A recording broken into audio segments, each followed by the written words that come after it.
Gillian बारी syndrome. आखिर ये गिलियन बारी सिंड्रोम है क्या?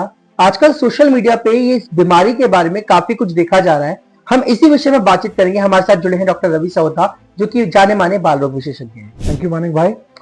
सो गिलियन बारी सिंड्रोम ना एक ऑटोनोमिक डिसऑर्डर है और ये यूजुअली एक बैक्टीरियल डायरिया या फिर कोई वायरल इन्फेक्शन के बाद में होता है। इसमें ना असेंडिंग पैरालिसिस होती है, पैरों से लेके ऊपर तक ये चढ़ता है, सिमेट्रिकल होता है, दोनों पैरों में बराबर रहता है और यूजुअली रिफ्लेक्सेस लूज आउट कर जाते हैं और बाद में जाके जब ये फेफड़ों को, रेस्पिरेटरी सिस्टम को ये इन्वॉल्व कर लेता है ना, तब ये फेटल हो जाता है। तो सर बेसिकली ये जो बीमारी है ये बच्चों में होती है या बड़ों में होती है? गिलियन बारी सिंड्रोम बच्चों में कॉमन है, 3 साल से 10 साल की उम्र में बहुत देखा जाता है।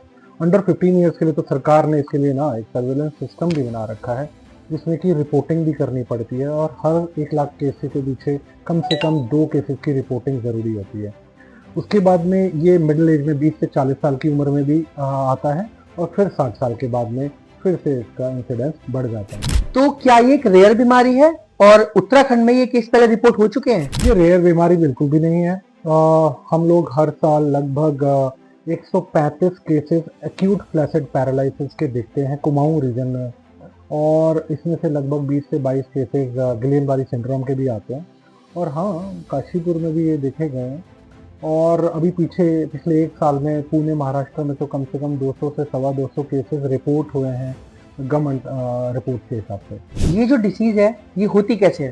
बेसिकली होता क्या है कि जो ये वायरस है ना, ये नर्व्स के ऊपर, या ऐसे समझ लेते हैं कि जैसे बिजली के तार होते हैं उनके ऊपर खोल भी होते हैं, वैसे ही नर्व्स के ऊपर भी खोल होते हैं, जिसको हम लोग माइलिन शीट बोल देते हैं।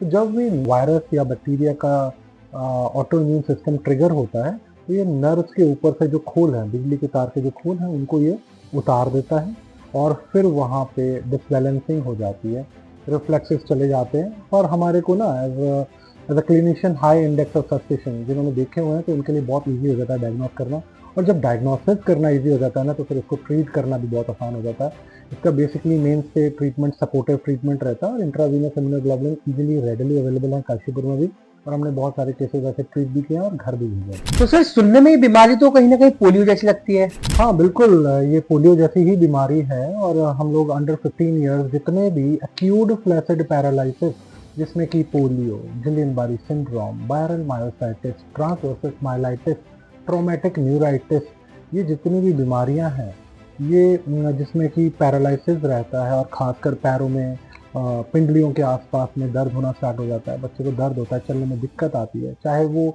सिमेट्रिकल यानी दोनों पैरों में है, चाहे वो एसिमेट्रिकल यानी कि एक पैरों में। तो ये सारी बीमारियां ना एक स्पेक्ट्रम है एक्यूट फ्लैसिड पैरालिसिस का और इसकी रिपोर्टिंग होती है, जैसा कि मैंने पहले भी बताया।